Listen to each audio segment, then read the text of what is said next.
तो last video में हमने देखा था कि हम यूनिटी में नेविगेशन कैसे कर सकते हैं। तो इस वीडियो में मैं आपको बताऊंगा कि आप यूनिटी में ऑब्जेक्ट्स कैसे बना सकते हैं। तो चलिए, तो ऑब्जेक्ट बनाने के लिए आपको जाना पड़ता है हायरार्की विंडो के पास। तो सबसे पहले मैं इसको मैक्सिमाइज कर देता हूँ और आपको एक फंक्शन बता देता हूँ। यहाँ पे एक नई चीज़ बता देता हूँ कि अगर आप विंडो पे जाएं और आप जो है जनरल पे, और आप यहाँ से अगर कोई विंडो चूज़ करें तो वो आपको डायरेक्ट यहाँ से आपको मिल जाएगा और आप उस विंडो को यहाँ पे डॉक कर सकते हैं बाजू में। ठीक है, तो चलिए करते हैं। सबसे पहले आपको हायरार्की पे जाना है, अपने माउस को हायरार्की के पास लेके जाना है और फिर उस पर करना है राइट क्लिक। जैसे ही आप राइट क्लिक करेंगे तो आपको बहुत सारे ऑप्शन आ जाएंगे। ये सब चीज़ें हैं जो आप बना सकते हैं, यानी कि ये सब ऑब्जेक्ट्स हैं जो आप क्रिएट कर सकते हैं यूनिटी के अंदर। जैसे कि पहला हम शुरू करते हैं एम्प्टी ऑब्जेक्ट से। तो एक एम्प्टी ऑब्जेक्ट क्या होता है?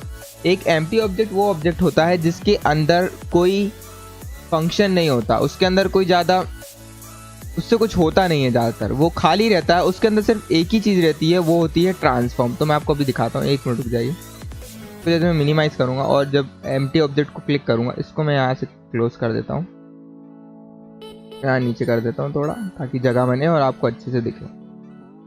तो ये जो एम्प्टी ऑब्जेक्ट है आप देख सकते हैं इसकी प्रॉपर्टीज़ में, यानी कि जो इंस्पेक्टर विंडो है उसके अंदर आपको कुछ नहीं दिखेगा खाली ट्रांसफॉर्म के अलावा। तो एम्प्टी ऑब्जेक्ट इसी के लिए इस्तेमाल होता है कि अगर आपको किसी चीज़ को स्पॉन करना है, यानी कि कहीं पे अगर आपको जनरेट करना है किसी चीज़ को, तो वो एक टाइप से आपके लिए ट्रांसफॉर्म पोजीशन का काम करेगा। तो ये काम होता है एक एम्प्टी ऑब्जेक्ट का, और इसके अंदर कुछ भी चीज़ नहीं होती। ठीक है, तो ये मैंने आपको बता दिया एम्प्टी ऑब्जेक्ट का काम। तो मैं इसको यहाँ पे डिलीट कर देता हूँ। अब दूसरी चीज़ आती है 3D ऑब्जेक्ट्स। तो ये 3D ऑब्जेक्ट वो वाली जगह है जहाँ पे आपको 3D ऑब्जेक्ट्स मिलेंगे, जैसे कि एक क्यूब, एक स्फेयर, या फिर एक capsule, cylinder, plane, quad. Text mesh pro भी एक चीज़ है, तो उसके बारे में आपको बताता हूँ। एक ragdoll, train, trees, wild zone, या फिर 3D टेक्स्ट। तो शुरू करते हैं क्यूब से। तो क्यूब आप समझ सकते हैं, सिंपल क्यूब, जैसा कि मैंने आपको पिछली वीडियो में बताया था कि एक क्यूब क्या है और इसमें क्या है। एक क्यूब एक मैश है जिसके 6 फेसेस होते हैं और वो ऐसा दिखता है। ठीक है, एक क्यूब है, सिंपल क्यूब, आप देख सकते हैं। अब दूसरी चीज़ पे जाते हैं जो कि है एक स्फेयर। आप स्फेयर भी समझ ही गए होंगे, स्फेयर है एक। उसके बाद जाते हैं हम दूसरी चीज़ पे जो है एक कैप्सूल। अब एक कैप्सूल क्या होता है? ये होता है एक कैप्सूल। एक कैप्सूल जैसा ही दिखता है। जैसे आप बीमार हो जाते तो आपको एक कैप्सूल मिलता है गोली खाने के लिए, वो यही है, और वो इसी शेप की रहती है, इसलिए इसे कैप्सूल बोलते हैं। ठीक है, उसे कैप्सूल बोलते हैं क्योंकि वो कैप्सूल शेप की रहती है। ठीक है, सिंपल कैप्सूल है। ये कैप्सूल को अपन वहाँ इस्तेमाल करते हैं जहाँ आप ज़्यादातर प्लेयर में इस्तेमाल करते हैं अपन इस कैप्सूल को, कि ये एक टाइप से प्लेस होल्डर की तरह काम करता है। यानी कि इसको अपन सिर्फ रख देते हैं कि सिर्फ इससे ऐसा रिप्रेजेंट होता है कि एक प्लेयर है। ठीक है, ज़्यादातर इसको इस्तेमाल करते हैं क्योंकि इसकी जो नीचे की जो सतह है वो कर्व होती है और ऊपर से लंबा होता है, तो प्लेयर जैसी इसकी हाइट भी हो जाती है, और नीचे से कर्व रहती है तो स्लोप्स वगैरह पे वो स्लिप हो जाती है और अटकती नहीं है। मान के चलिए इसकी जगह अगर आप एक क्यूब इस्तेमाल करेंगे तो स्लोप वगैरह पे अटक जाएगा, लेकिन ये कैप्सूल नहीं अटकता है। और स्पेयर इस्तेमाल करेंगे तो स्पेयर हाइट में बहुत छोटा हो जाएगा, इसलिए कैप्सूल का इस्तेमाल करते हैं। ठीक है, तो मैं इसको अब हटा देता हूँ। अब उसके बाद आता है एक प्लेन। एक प्लेन वो मैश है, यानी कि वो ऑब्जेक्ट है जिसमें सिर्फ एक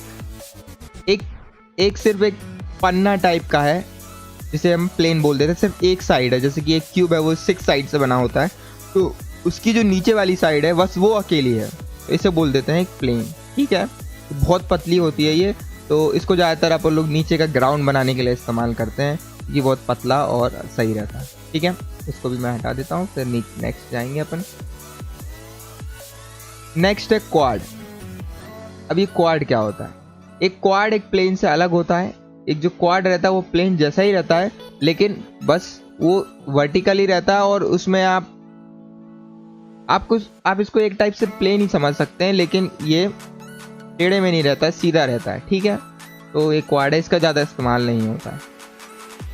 तो नेक्स्ट ऑब्जेक्ट पे जाते हैं जो कि है एक ये टेक्स्ट मैश प्रो। ये अलग से एक प्लगइन है, ये असल में सिर्फ टेक्स्ट है, इसके बारे में आपको बताने की ज़्यादा ज़रूरी नहीं। उसके बाद आता है रैगडॉल। रैगडॉल एक कंपोनेंट है यूनिटी में, तो ये इसके बारे में एक अलग से वीडियो बनाऊंगा जिसमें मैं आपको समझाऊंगा कि रैगडॉल क्या होता है और रैगडॉल को आप कैसे इस्तेमाल कर सकते हैं, ठीक है। तो इसको अपन बाद में देखते हैं। उसके बाद अपन जाएंगे नीचे और जाएंगे ट्रेन। अभी ट्रेन क्या होती है, ठीक है, टेरेन। अभी टेरेन वो होती है, ये एक टाइप की आपके लिए जगह है, ठीक है, एक बहुत बड़ी जगह है जिसमें आप अपने, ये एक सिर्फ समझ लीजिए एक बहुत बड़ा प्लेन है जिसको आप प्रोटोटाइपिंग के लिए इस्तेमाल कर सकते हैं, बस यही है। आप इसमें आप देखिए, अगर मैं यहाँ राइट की तरफ जाऊँ तो इसमें आपको बहुत सारे ऑप्शन मिल जाते हैं, जैसे कि ये ऑप्शन। अगर मैं इस पर करूँगा और अगर मैं एक मिनट रुक जाइए, इस पर करूँगा और इस ब्रश पे जाऊँगा तो देखिए मैं यहाँ से पहाड़ बना सकता हूँ। ये देखिए, ये देखिए, ये मैं पहाड़ बना रहा हूँ। ये आपको ऐसे पहाड़ बनानी है, हिल बनानी है, आप कुछ भी बना सकते हैं इस ट्रेन सिस्टम से, ठीक है।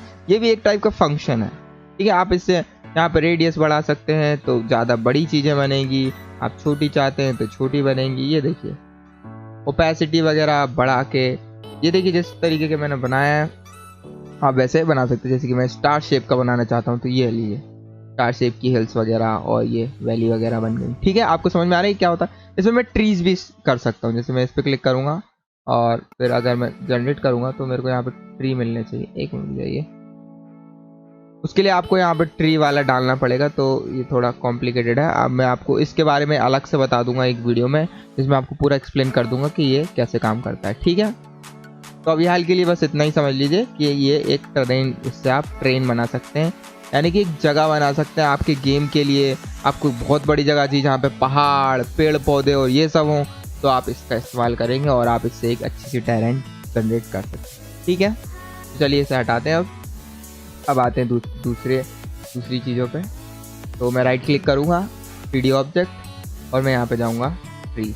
अब आप देख सकते हैं कि इससे सिंपली एक ट्री जनरेट हो जाएगा।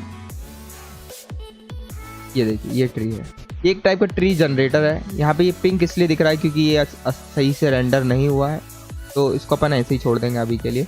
तो आप देखिए यहाँ पे जाइए और आप अगर इसकी सेटिंग्स वगैरह पे देखेंगे तो ये देखिए आप इसको ट्विक कर सकते हैं कि आपको किस हिसाब से चाहिए। जैसे मैं इसमें अगर लीफ ऐड करना चाहता हूँ तो मैं यहाँ पे लीफ ऐड कर सकता हूँ। ये देखिए ढंग से आ नहीं रहा है, पता नहीं ये रेंडर हुआ नहीं है सही से,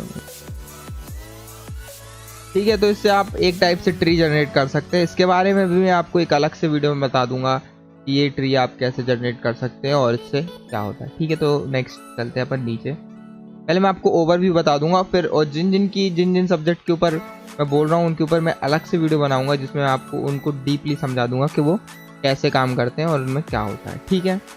तो चलिए आगे बढ़ते हैं। तो पहले मैं यहाँ से वो हटाऊँगा। एक मिनट, यहाँ पे मैं थोड़ी जगह बनाने की कोशिश कर रहा हूँ भाई, इसके साथ काम नहीं कर रहा है सही से, तो एक बंद करके, ठीक है। चलिए कोई बात नहीं, राइट क्लिक कीजिए और जाइए 3D ऑब्जेक्ट। स्क्रीन के बाद आएगा वाइल्ड जोन, तो इसकी भी आपको कोई ज़रूरत नहीं है। ये सब अभी विंड जोन है, ये एक वो वाली जगह है जहाँ पे विंड चलेगी, तो ये एक टाइप से फिजिक्स बेस्ड ऑब्जेक्ट टाइप का हो गया। और इसके बाद आता है 3D टेक्स्ट। तो आप 3D टेक्स्ट से तो समझ गए होंगे, एक टेक्स्ट जो 3D में आएगा। ये देखिए जिस तरीके का ये है, तो ये सिंपल है, टेक्स्ट है जो 3D में है, ठीक है। इसमें आप और भी चीज़ें इसकी चेंज कर सकते हैं कि आपको क्या चाहिए, इसमें फॉन्ट चाहिए कि आपको किस स्टाइल का चाहिए, कितनी पैडिंग चाहिए, और ये सब आप स्पेसिंग और वगैरह चेंज कर सकते हैं, ठीक है। तो मैं इस पर अब नहीं जाऊँगा। उसके बाद आते हैं 2D। अब 2D में आपके लिए ज़्यादातर इस्तेमाल में आएगा सिर्फ स्प्राइट, इसके अलावा आपको ज़्यादा कुछ ज़रूरत नहीं है। स्प्राइट एक जिस प्रकार से 3D में क्यूब वगैरह होते हैं उसी प्रकार में 2D में एक स्प्राइट होती है, तो एक टाइप से वो ऑब्जेक्ट है ये स्प्राइट। तो इसमें आप कोई सा भी आप इस जगह पे आप फोटो डाल सकते हैं, यहाँ पे जो भी फोटो डालेंगे वो यहाँ पे दिखने लगेंगे इस प्रकार से, ठीक है। तो ये सिंपल है 2D स्प्राइट। और उसके बाद आप नीचे जाएंगे, इन सब की आपको अभी ज़रूरत नहीं है क्योंकि ये सब कुछ ज़्यादा काम का नहीं है। अभी आप मानिए कि यहाँ पे सिर्फ आपको सिर्फ स्प्राइट की ज़रूरत है, इससे ज़्यादा कुछ नहीं, ठीक है। उसके बाद आता है इफेक्ट्स। इफेक्ट्स में आपके लिए आता है जैसे कि अब आएगा पार्टिकल सिस्टम। तो ये पार्टिकल सिस्टम क्या होता है, इसके ऊपर मैं एक अच्छी वीडियो बनाऊंगा जिसमें आपको पूरा एक्सप्लेन करूंगा कि एक पार्टिकल सिस्टम क्या होता है और इसे कैसे इस्तेमाल करते हैं, ठीक है। अभी के लिए ये समझ लीजिए कि एक पार्टिकल सिस्टम है जो एक इसमें से आप किसी भी तरीके के इफ़ेक्ट्स बना सकते हैं। जैसे कि मान लीजिए आपको ब्लड बनाना है तो आप पार्टिकल इफेक्ट का इस्तेमाल करके ब्लड बना सकते हैं। आपको मजल फ्लैश बनाना है एक गन के लिए, मजल फ्लैश बोले तो अगर आप गन चलाते हैं तो उसमें से जो चिंगारी निकलती है उसे मजल फ्लैश बोलते हैं। तो आप ये सब पार्टिकल सिस्टम से इसकी हेल्प से आप बना सकते हैं और ये बेसिकली ऐसा दिखता है और इसको ऐसे क्रिएट करते हैं। ठीक है, नेक्स्ट उसके बाद आते हैं इसमें आपको सिर्फ पार्टिकल सिस्टम की अभी ज़रूरत है, बाकी सब चीज़ें थोड़ी अभी आपको ज़रूरत नहीं है। उसके बाद आता है लाइटिंग। लाइटिंग में आप 2D लाइटिंग तो अभी आपको ज़रूरत नहीं है, मैं आपको 3D लाइटिंग से बताता हूँ। उसके बाद पहला आता है डायरेक्शनल लाइटिंग। आप देख सकते हैं पहले से एक डायरेक्शन लाइटिंग यहाँ पे पहले से है। तो ये जो लाइटिंग है ये असल में सन है। ये जो डायरेक्शन लाइटिंग होती है ये असल में सन होती है। गेम के पर्सपेक्टिव में ये एक सन है, यानी ये एक यूनिवर्सल लाइट है जो हमेशा आती रहेगी। तो ये एक सन की तरह काम करती है डायरेक्शन लाइटिंग। ठीक है, और इसको ऐसे बनाते हैं, आप जाएंगे राइट क्लिक करेंगे, लाइटिंग पे जाएंगे और डायरेक्शन लाइटिंग पे क्लिक कर देंगे। उसके बाद आता है पॉइंट लाइट। पॉइंट लाइट वो लाइट होती है जो सिर्फ एक पॉइंट पे बनी होती है, यानी कि समझ लीजिए एक बल्ब की तरह।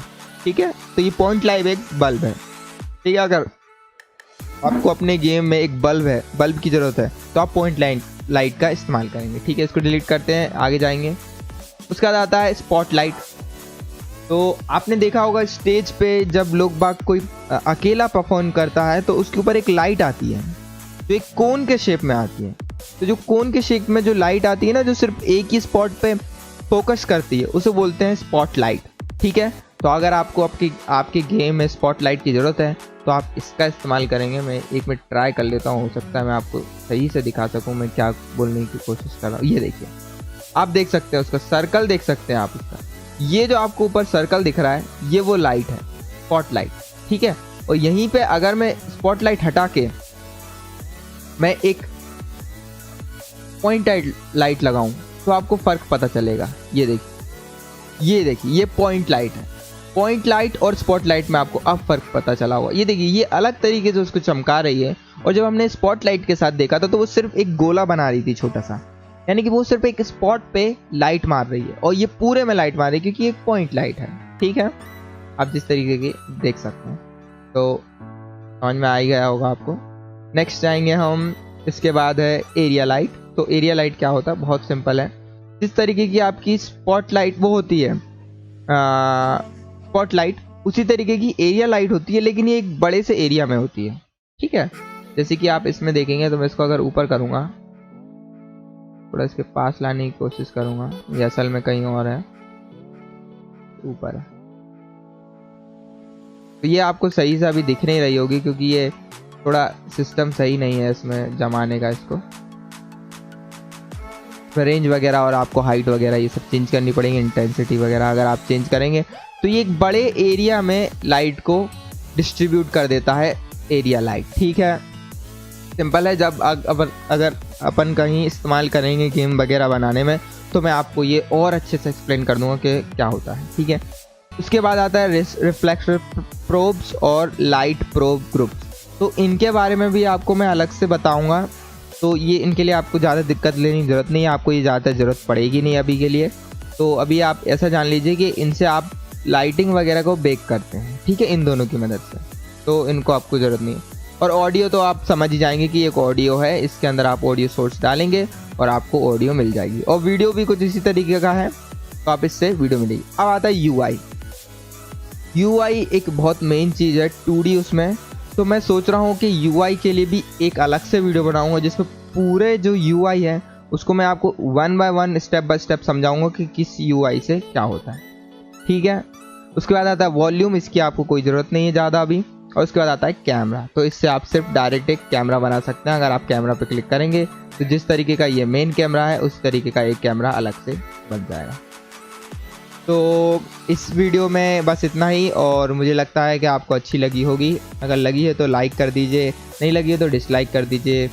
तो मिलेंगे नेक्स्ट वीडियो में, बाय बाय।